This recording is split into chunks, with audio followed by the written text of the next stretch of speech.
Namaku Arga, 25 tahun, baru saja diterima bekerja di sebuah perusahaan logistik di Kota Malang. Karena lokasi kantor cukup jauh dari rumah orang tua, aku memutuskan untuk mencari tempat kos. Pilihanku jatuh pada sebuah rumah kos kecil di kawasan Sawojajar. Sepi, bersih, dan harganya masuk akal. Pemilik kos itu seorang janda bernama Bu Rina.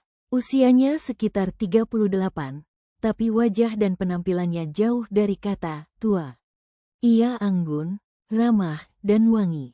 Saat pertama bertemu, aku sempat salah mengira dia penghuni, bukan pemilik.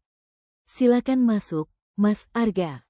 Kamarnya di atas, pas di pojok, ucapnya dengan senyum menawan. Hari-hariku berjalan normal. Kos ini memang tenang, hanya diisi 3 penghuni. Tapi entah kenapa, seringkali aku menangkap tatapan berbeda dari Bu Rina.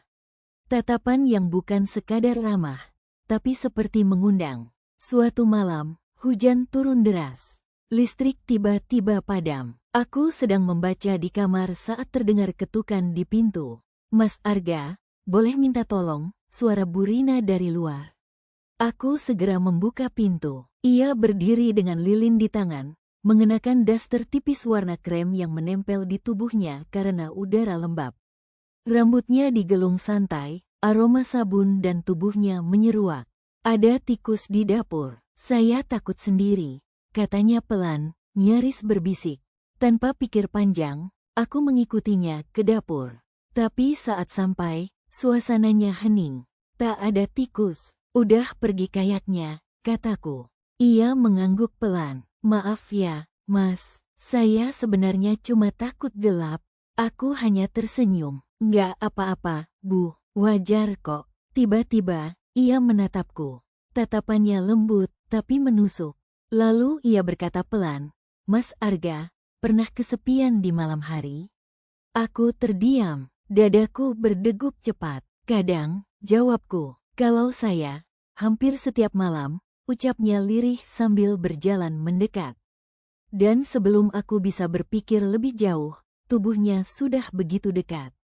Tangan halusnya menyentuh lenganku. Ia menatapku dalam-dalam, lalu berkata, "Temani saya malam ini, Mas." Aku tak menjawab, tapi jemariku perlahan menggenggam tangannya. Di tengah gelap, hanya cahaya lilin dan napas kami yang terdengar. Ia menarikku ke kamarnya, perlahan, seolah semua ini sudah lama ia tunggu. Malam itu kami saling tenggelam, bukan hanya dalam gairah, tapi juga dalam kehangatan yang selama ini tertahan. Tubuh kami menyatu dalam diam, tanpa kata cinta, tapi penuh rasa rindu yang tak pernah kami tahu berasal dari mana.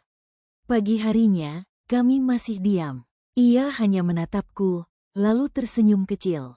"Maaf ya, Mas, saya terlalu berani." Aku menggenggam tangannya. "Tidak, Bu, saya yang terlalu bodoh jika pura-pura tak merasakan apa-apa." Hari-hari berikutnya jadi lebih berwarna. Hubungan kami tak pernah diucapkan dengan kata-kata.